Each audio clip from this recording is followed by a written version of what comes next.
Արփիմեդիա ընկերությունը Երևանի Փանոս Թերլեմեզյանի անվան գեղարվեստի պետական քոլեջը և զինվորի տունը ներկայացնում են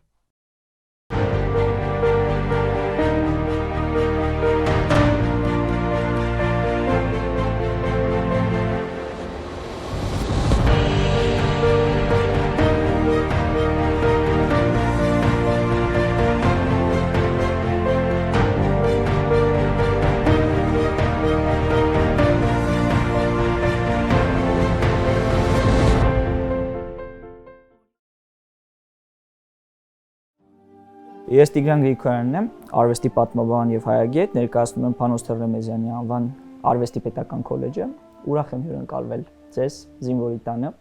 Այսօր կխոսենք հայ ժողովրդի պատմության մեջ երևի ամենակարևոր եւ նշանակալի դեր ունեցած, մի առասպելի մասին, որը մեր ինքնության ամենակարևոր բաղկացուցիչ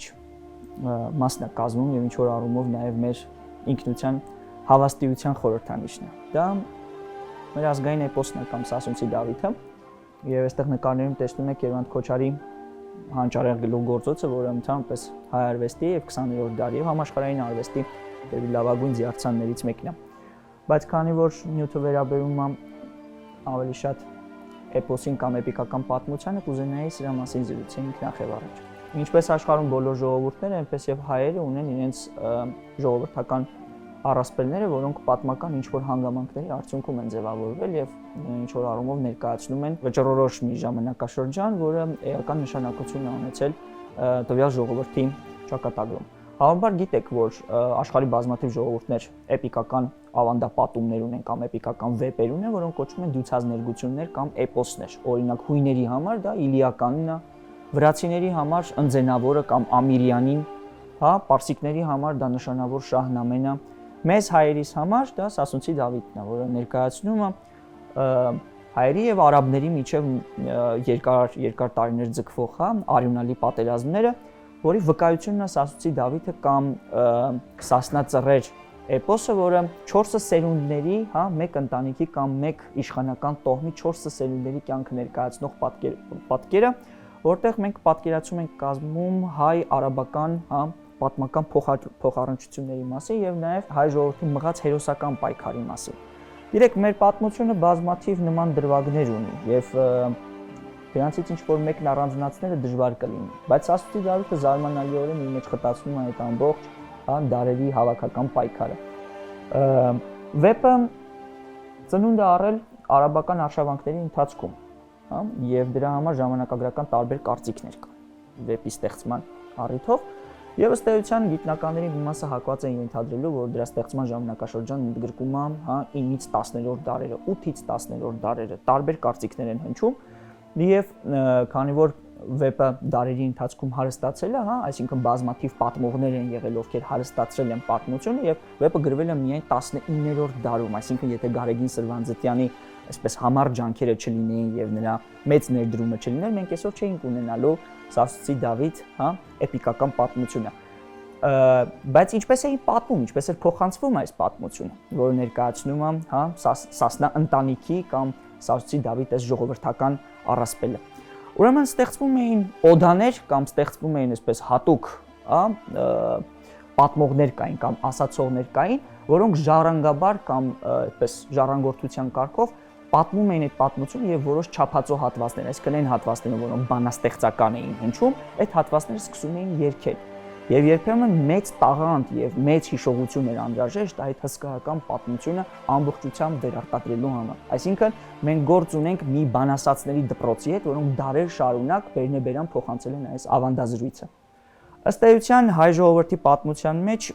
Սասունցի Դավիթը հատկապես կարևորվում է նրանով, որ դրա մեջ կա ոչ միայն այդ առասպելական տարր, այլ նաև պատմական հիշողություն։ Որպես կանոն բոլոր առասպելների հիմքում ընկած են պատմական անհատներ եւ որպես կանոն ընկած է պատմական ինչ որ իրադարձություններ, որոնք վճռական դեր են կատարել, ինչպես ասեցի խոսքում, եւ քանի որ Սասունցի Դավիթը եւս հայ-արաբական փոխառնչությունների վկայությունն, ապա պետք է սկսենք նրանից, որ արաբները 7-րդ դարում իջան պատմության թատերաբեմ, համաշխարհային պատմության մեջ իջան իրենց նշանավոր Մուհամմադ Մարգարեով, հա, որը եւ հիմք դրեց արաբական խալիֆայության եւ նրա ժառանգները, որոնք սկսեցին նվաճել ամբողջ մերձավոր արևելքը, Փոքր Ասիան եւ նրանց ընդգրկուն կայսրությունը հասնում էր Պարսկաստանից, հա, մինչեւ Իսպանիա։ Ընդհուպ մինչև 13-14-րդ դարերը, հա, նրանք պահպանում էին իրենց ազդեցությունը։ Եվ բնականաբար, քանի որ ստեղծում էր նոր քաղաքակրթություն, այս քաղաքակրթությունը իր հետ ուներ նաև սեփական մշակույթ, որը ամենակարևորն էր, եւ այդ մշակութային արյալն էր չափազանց մեծ եւ ընդգրկուն։ Եվ սրանով է պայմանավորված են, որ վեպի մեջ առանձին, հա, անհատներ հիշատակվում են օրինակ, հա, Մսր տեղանման, որը հենց արաբերեն թարգմանությամբ նշանակում է Եգիպտոս, Ալ-Միսր, հա։ Եվ այնտեղ բնականաբար անհատները, կերպարները, ես չի ուզենա սյուժեի մեջ երկար խորանանք, որովհետև հայ ժողովրդի պատմությունն այնպես է, որ ցանկացած ծնված մարդ արդեն, հա, Հայաստանում ծնված մարդ եւ ամեն հայ արդեն Սասունցի Դավիթը իմանալով է լույս աշխարհ գալիս։ Եվ քանի որ Սասունցի Դավթի ազդեցությունը չափազանց մեծ է մեր ժողովրդի հոգեվոր կյանքում, այնուամենայնիվ մենք նրա մեջ չափազանց մեծ շերտեր ենք խտացրել։ Սասունցի Դավիթ էպիկական պատմությունը ըստ էության ընդգրկում է ժամանակագրական բավական մեծ մի էտապ։ Դեպքերը կամ պատմական միջավայրը, որտեղ ձևավորվել է վեպը, հարավային Հայաստանն է։ Վասպուրականը, հա, Տուրուբերանը նշանավոր իր այդ հայտնի գավառներով, Տարոնում, Սասունում, Մուշում, հա, դեպքեր որտեղ եւ հենց այստեղ էլ ծնունդ առնելով այստեղ էլ մեծապես պատմվել է այս վեպը։ Եթե ուշադրություն դարձնենք, ապա կտեսնենք, որ արևելյան Հայաստանի գավառներում կամ նահանգներում Սասունցի Դավթի մասին պատկերացում գոյություն չունի։ Արցախում, Սյունիքում կամ, չգիտեմ, Գավառում, Ուտիքում, դեպի արևելյան Հայաստանն ընդգրկող տերիտորիա, այս պատմությունը չի պատմվել, այսինքն սա գլխավորապես, հա, այդպես բնաշխարհը իր այն տերիտորիան, որտեղ որ ընդգրկում է, գլխավորապես Վանա լճի շրջապատն է կամ շրջակայքը։ Հետաքրքիր է հատկապես այն, որ Սասունցի Դավիթը, ինչպես ասացի, 4 սերունդների պատմություն է, որոնք են դրան կարող է հիշեք։ Չէ, սկիզբը ինչով էր սկսում, չէ, երկու եղբայրների պատմությամբ, որոնցից մեկը սպանելով, հա, իրենց հորը փախչում են գալիս են Հայաստան եւ Հայաստան գալով նրանց մայրը նրանց խորհուրդ է տալիս մի պես քաղաք կառուցել, հա, եւ իրանք Սանուսուն են զարկում եւ հիմնադրում են Սասուն քաղաքը լեռների մեջ կորած այդ, հա, հսկայական ամրոցը, որ հետո դառնալու է վեպի բուն թատերաբեմը, այսինքն այն միջավայրը, պատմական այն տերիտորիան, որտեղ որ տեղի են ունենալու այս հիշատակվող բոլոր դեպքերը։ Բնականաբար Սասունցի պատմությունը սա առաջին էտապն է կամ առաջին սերնդի պատմությունը։ Երկրորդ սերունդը կոչվում է Մեծ Մհեր, այո, Մեծ Մհեր, հաջորդը գալիս է Սասունցի Դավիթը եւ չորրորդը գալիս է արդեն Փոքր Մհերը։ Ըստ էության վեպը Սասնա ծռերից բացի կոչվում է նաեւ Սասունցի Դավիթ, հատկապես այն պատճառով, որ Սասունցի Դավիթը ամենասիրելի կերպարն է եւ ամենասիրելի, այսպես հերոսականացված, հա, անհատականությունը վեպի մեջ։ Ընդ որում ձեզ մի հետաքրքիր փաստ ասեմ։ Այս պատմության համար գոյություն ունեն բազմաթիվ տարբերակներ եւ բազմաթիվ փոփոխակներ։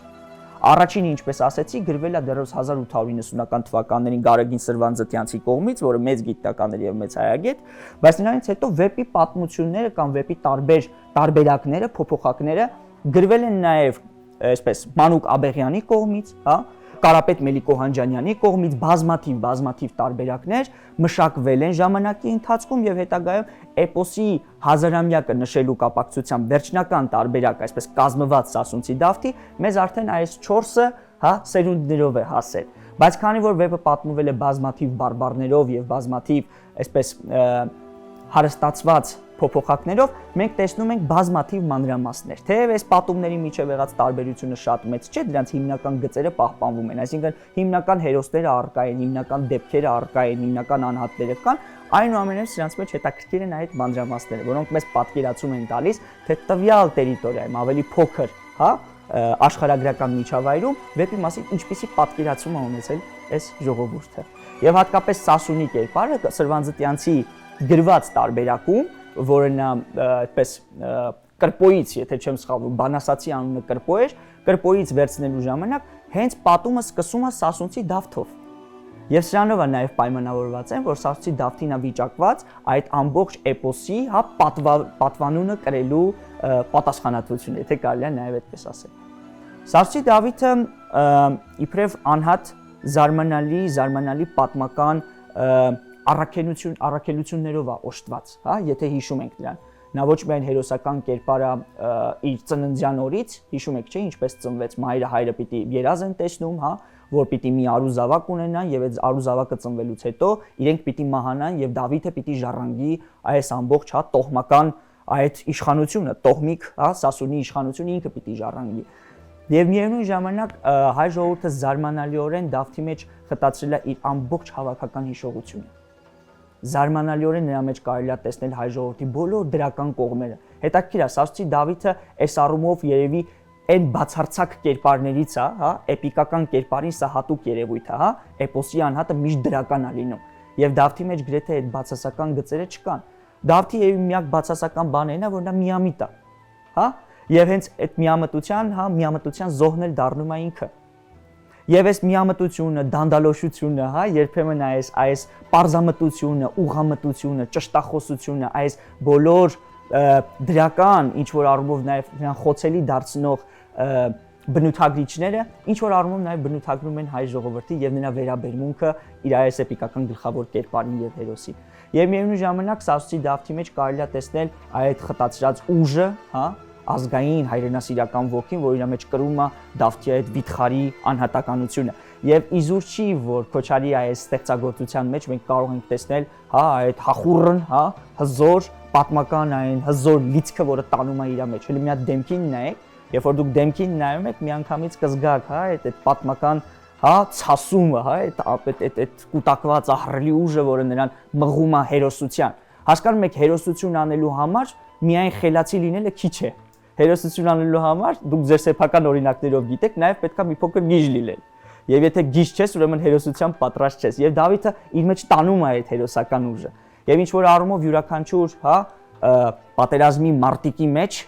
ինչ որ անհատի մեջ ապրում է Սասունցի Դավիթը։ Հիմա հույս ունեմ հասկանում եք, թե ինչով է, որ ինքը այդքան ժողովրդական է եւ ինքը այդքան, հա, մարդկային միևնույն ժամանակ այդքան հարազատ է այս ժողովրդին։ Եվ Սասունցի Դավիթը եւ Քոչարը նրան կերտելու ժամանակ հենց այդ տրամաբանությամբ էլ կերտում է, նրան տալով, հա, բոլոր այդ առասպելական, միֆական, հա, բոլոր այն գծերը, որոնք պիտի նրան դարձնեն այդ ազգային, հա, ոգու նկարագրությունը։ Եվ եթե նկատել եք այդ նույն հախուռն դեմքն ունի նաեւ իր ձին, որը պակաս, հա, վիթխարի եւ հերոսական չի, եւ այդ վիթխարիությունը պայմանավորված է նրա բնականաբար առասպելական կերպարով։ Հիշում եք, չէ՞, ինքը երբ որ վազում էր ոտքերի տակից կայծեր էին դուրս գալիս, հա, բաշը ամբողջությամբ կրակի մեջ էր պատկերվում, մի առասպելական երևույթ, որը զարմանալիորեն նկարագրում է այն հեքիաթայնությունը, այն ապագայի տեսիլքը, որը դրվում է այդ ձիու մեջ։ Հիշում եք, չէ՞, ձին ումից էր ժառանգել։ Ձին ժառանգել էր իր հորից, եւ երբ որ արտատեր պարավը այն կինը, որ հայտնվում է իր ճանապարհին, հա, ասում է գնա ձենով Հովանին ասա, որ պատերազմ գնալու համար, հա, քեզ պետք է քո հոր ասպազենը, այսինքն բոլոր պես, հա, գուրզը, վահանը, մի խոսքով բոլոր այդ ատրիբուտները, ինչ որ անհրաժեշտ է պատերազմ մղելու համար, եւ ամենակարևորը Քուրկիր Ջալալին, եւ եթե հիշում եք, Քուրկիր Ջալալին խոսում էր։ Սա շատ կարևոր մի էլի, հա, անհատականացված կերպար է, որը տրված է էպիկական պատումի մեջ ձիում, բնականաբար ձին չի կարող խոսել իրական կյանքում, բայց էպիկական պատմության ամբողջ հմայքը հենց նրանում է, որ ձին հավասարապես, հա, հայրենասիրական մղումներով է օժտված։ Եվ հեքիաթային ու գեղեցիկ է հենց դրանով, որ իր մեջ այդ գեղարվեստական տարրը պարունակելուց բացի նաև ունի այդ մեծ էներգիան, այն մեծ ոգեղենությունը, որը Դավթից պակաս ուժեղ չի եւ նրան չի մղում այդ, հա, հերոսական ընթացքին։ Եվ Դավթին բերողն էլ էր ձին, որովհետև երբ որ նա մսրում էր, հա, նրան փորձում են, չէ՞, տանում են այնտեղ, որպեսզի նրա ստնտուն դառնա Մելիքի մայրը, նրան կերակրի, կարևոր նշանակություն ունի հենց սա բան Դավթի կյանքի սկզբում, որովհետև երբ որ նրա համար այսպես ստնտու չէին գտնում, որովհետև նա բոլորի կուրծքը քամում էր եւ արյուն էր բերում, հա, այդպեսի մի հսկա էր, ժամ-ժամ էր մեծանում, եւ ժամ-ժամ մեծանալով էլ նաեւ նրան կերակրել էր պետք։ Դրա համար դիմում են բատմանաբուղին, բան են, հա, դեսպան են ուղարկում Մսր աշխարհը, որպեսզի նրա համար յուղումեղր բերի։ Եվ յուղումեղր բերելով են կերակրում։ Եվ սկզբի շրջանում, հա, նրա ստնտուն հենց Մելիքի մայրն է դառնում։ Այսինքն ըստ էության նա իր թշնամու հետ միևնույն մոր կաթներ կերել։ Սա շատ կարևոր մի հանգամանք է, որ էլի մեծ նշանակություն ունի եւ խոսում է նաեւ այդ ժողովուրդների աղճատման, հա, բաժանման մասին։ Եվ Դավիթը զարմանալիորեն կրում է նաեւ այդ պատմական, հա, անհատի գծեր, այսինքն ինքը ոչ միայն էպիկական, հերոսական, հա, այսպես առասպելական կերպարը, այլ նաև արտահայտում է որոշակի պատմական ժամանակաշրջան։ Արաբական արշավանքները հայ ժողովրդի կյանքում ունեցել են աղետալի հետևանքներ։ Եթե երկու խոսքով ասեմ, ապա առաջին հերթին փոխվում էր հայկական լեռնաշխարհի դեմոգրաֆիական կազմը, այսինքն այստեղ ապրող ժողովուրդները, ովքեր էին արաբները, չէ՞։ Մեծ հաշվով արաբները դրանք քոչվոր ժողովուրդներ էին, ովքեր գալիս էին եւ իրենց հոտերով, իրենց ընտանիքներով, հա, գալիս էին եւ հաստատվում էին որոշակի այն գրավյալ տարածքներում, որ այլևս իրենցներ եւ այդտեղ հիմնադրում էին խալիֆայությունից կախում ունեցող, հա, ամիրայություններ, այսինքն իշխանություններ։ Այդպիսի ամենաազդեցիկ իշխանությունները, որոնք Հայաստանում հաստատվեցին, օրինակ եթե հիշում եք Բագրատունիների ժամանակ, հա, Դվինի ամիրայություններ, որը իհարկե Բագրատունիների իշխանության ծաղկման հետ զուգահեռ կախյալ կարգավիճակ ստացավ, բայց նրանցից բացի էլի իշխանություններ կային, ինչպես օրինակ Զուրարիկների ամիրայությունը, այսպես ամիրայություններ հիմնադրվեցին։ Եվ հետաքրքիր է, որ նրանց մեջ արդեն ձևավորվում էին նաև ամուսնական կապեր, մի բան, որ մինչև այդ դեռ չէր եղել։ Այսինքն ընտանիքների միջև, հայ եւ արաբ ամիրայական դասի միջև կապվում էին, հա, այսպես խնամիական կապերով։ Բնականաբար միջնադարում, եթե հիշում եք, խնամիական կապերը դրանք դիվանագիտություն հաստատելու կամ ժողովուրդների միջև բարեկամություն հաստատելու կարևոր նախապայման էին։ Եվ սրանից ձեռք չէին մնում նաև այս ժողովուրդները, այսինքն հայերի եւ արաբների միջև գոյություն ունեին այս խնամիական կապերը, որի գլխավոր խնդիրը կարևոր հարցեր լուծելն էր։ Այսպես օրինակ այդ խնամիական կապերի միջոցով արաբները տիրացան Տարոն գավառին, որովհետև Տարոնի իշխանները այլևս արուզավակ չունենալով, հա, նրանց կանացի գիծը կապվեց արաբական ամիրայությունների հետ եւ նրանք դարձան այդ տիրույթների օրինական ժառանգորդ, այսինքն այդ կալվածքները անցան արաբական ամիրայություններին։ Եվ այսպեսի բազմաթիվ դեպքեր։ Կուզենայի նաև մի շատ կարևոր բանի վրա սևեռել ձեր ուշադրությունը։ Դա այն է, որ Սասուցի Դավթից բացի Սասուցի Դավիթ ունի նաև այլ քույր էպոսներ կամ քույր պատումներ, որոնք հայկական միջավայրում ստեղծված լինելով ոչ թե որդեգրվել, այլ հարազատ են դարձել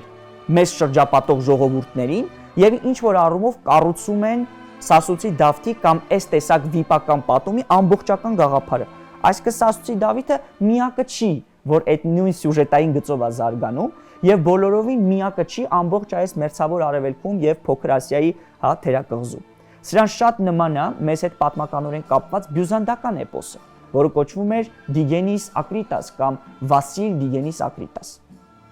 Կուզենայի երկու բառով անդրադառնալ նաև Դիգենիս Ակրիտասին, հասկանալու, պատկերացում տալու համար դրա կարևորագույն նշանակությունը։ Եթե հիշում եք բյուզանդական կայսրությունը, երբ որ մենք ընդհանրապես խոսում ենք միջնադարի մասին, մենք պիտի հասկանանք, որ միջնադարի 1.5 հազարամյակ ձգվող այդ հսկայական ընթացքը չի կարելի պատկերացնել առանց բյուզանդական կայսրության։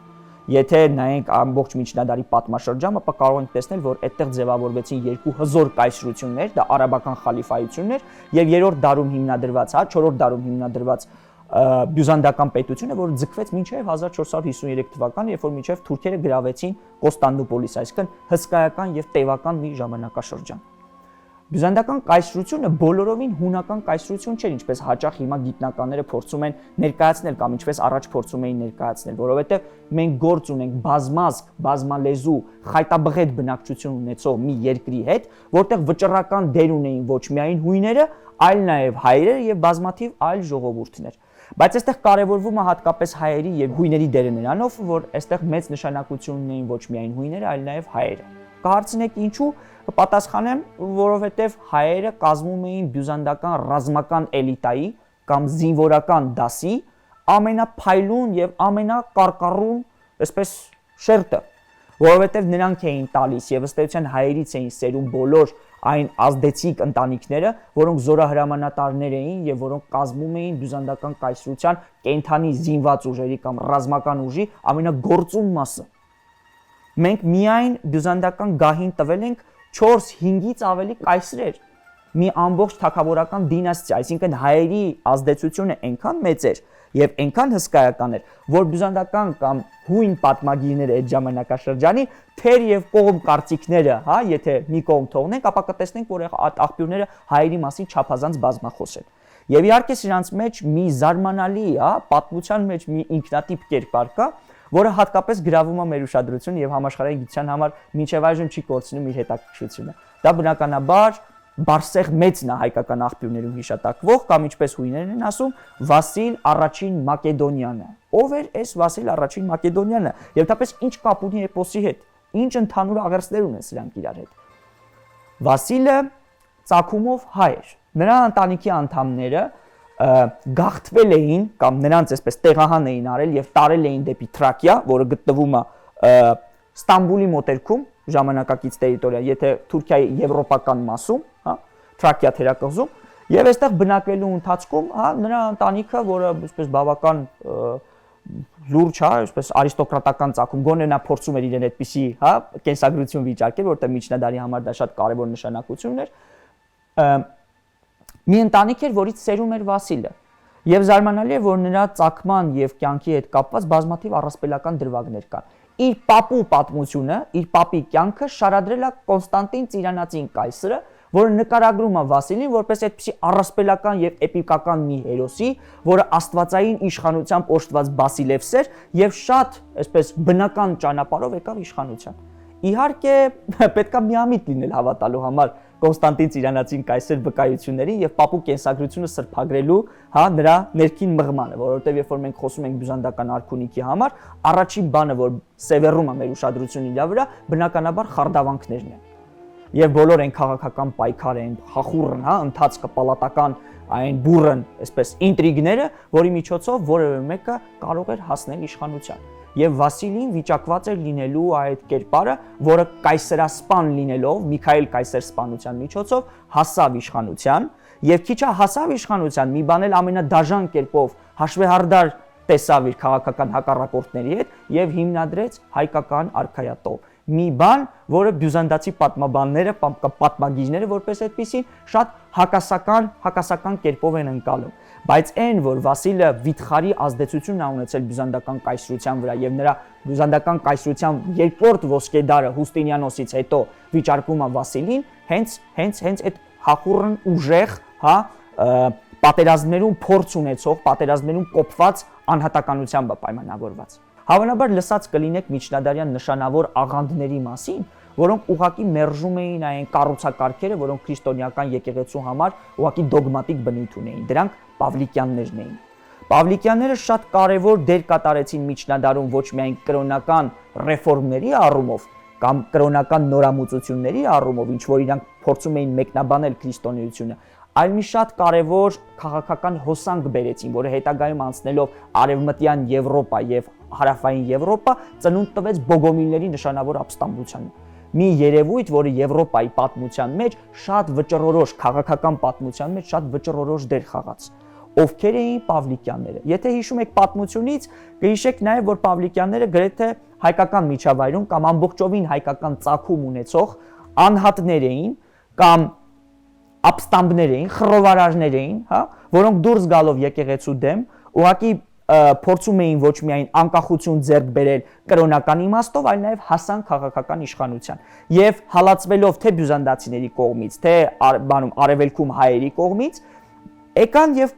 պես տեղայնացվեցին, հա, Մելիտենեի կամ Մալաթիայի շրջան, դա Եփրատի հյուսիսային հոսանքներն են, բայց բավական լավ բարենպաստ աշխարհագրական դիրք ունեցող մի տերիտորիա, որտեղ անգամ հիմնեցին իրենց այսպես ամրոցները, պաշտպանական շրջանները եւ ունեին կիսանկախ կարգավիճակ։ Ինչ առումով եմ ասում կիսանկախ, որովհետեւ նրանց քաղաքական իշխանությունը օտարների կողմից լեգիտիմ չէր համարվում, բայց նրանք դե ֆակտո ունեին, հա, պես իշխանություն։ Եվ զարմանալի է, որ նրանց անունները, հա, օրինակ Խրիսոխերբ կամ չգիտեմ, այսպեսի հունական անուններ էին, հայ լինելով ընդունում էին հունական անուններ։ Հույն պատմաբանները հակված են ենթադրելու, որ նրանք հենց ծագումով հույներ էին, բայց իրականում Նիկողայոս Ադոնցը, այս գիտեք չէ, Ադոնցը ով էր, նշանավոր պատմաբան, գիտնական, այս հարցի վրա ի սկզբանե լույս է սփռում, ներկայացնելով այդ պատճառը, ինչի համար էին նրանք ընդունում այս անունները, որովհետև քանի որ նրանք հակված էին եւ մեծ նախապատվություն էին տալիս Քրիստոսի առաքյալներից Պողոսին, հետեւաբար սիրում էին ընդունել ավազանի համար, այսինքն մկրտության ժամանակ այն անունները, որոնք Պողոս առաքյալի թղթերում հիշատակվում են։